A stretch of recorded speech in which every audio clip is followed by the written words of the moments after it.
हाँ तो नमस्कार। आज हम लोग क्लास 10th के प्रश्नावली 2.2 के प्रश्न संख्या 2 के 5वें और 6ठे को देखने वाले हैं। इससे पहली वीडियो में हम लोगों ने सभी को देखा था। इससे पहले प्रश्न को देखिए। इसको जानने से पहले हमें कुछ कॉन्सेप्ट को भी समझना होता है। कॉन्सेप्ट को समझेंगे, फिर क्वेश्चन पढ़ के समझेंगे और फिर सवाल हल करेंगे। देखिए, जब हम लोग जानते हैं कि द्विघात बहुपद होता है, उसका मानक रूप होता है ax² प्लस bx+c। इसी तरीके का होता है। तो जब हम इसको हल करते हैं तो इसके दो शून्यक निकलते हैं, अल्फा कॉमा बीटा। अल्फा और बीटा निकलते हैं इसके शून्यक। जब अल्फा बीटा निकलते हैं तो इसका जो योग, अगर हम इसको योग करें तो वो होगा अल्फा प्लस बीटा, और फिर हम लोग इसका गुणनफल कर दें तो अल्फा इंटू बीटा हो जाएगा।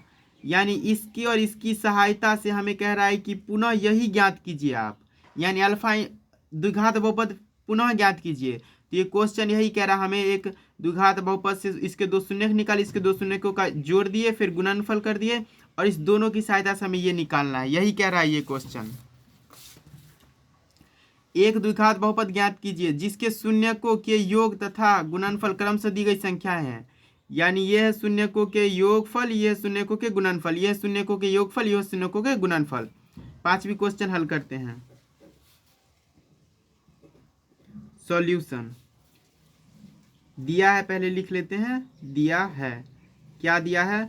शून्यकों के योग दिया है, शून्यकों का योगफल अल्फा प्लस बीटा बराबर -1/4।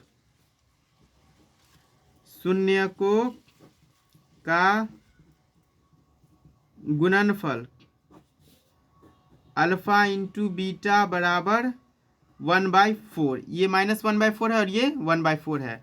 तो शून्यकों का जब हम लोग द्विघात बहुपद निकालेंगे शून्यकों की सहायता से, तो द्विघात समीकरण का सूत्र लगाएंगे। द्विघात समीकरण सूत्र से x² minus alpha plus beta into x plus alpha into beta बराबर 0।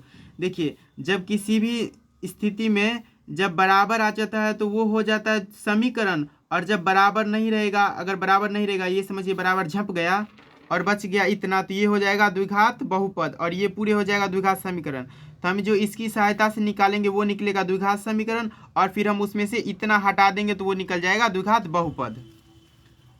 तो देखिए, x² minus alpha plus beta क्या है 1/4, sorry -1/4 alpha plus beta into x plus alpha into beta क्या है 1/4 बराबर 0।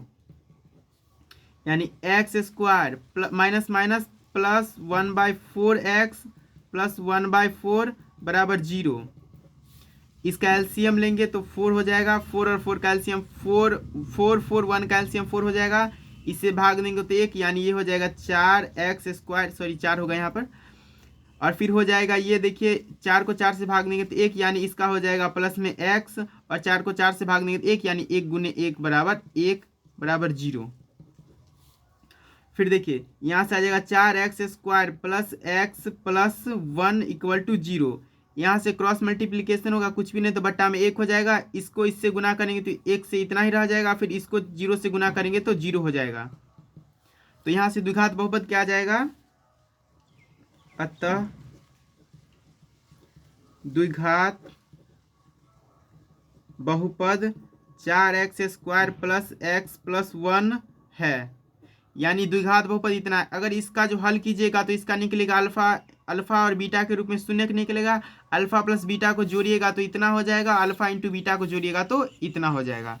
अब छठे की बारी। छठा क्वेश्चन क्या कह रहा है? सॉल्यूशन दिया है शून्यकों का योग,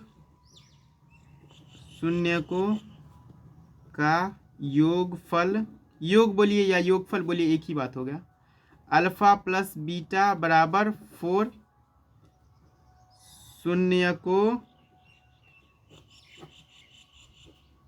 शून्यकों का गुणनफल अल्फा इंटू बीटा बराबर 1। तो हम इसकी सहायता से द्विघात बहुपद निकालेंगे। तो द्विघात समीकरण सूत्र से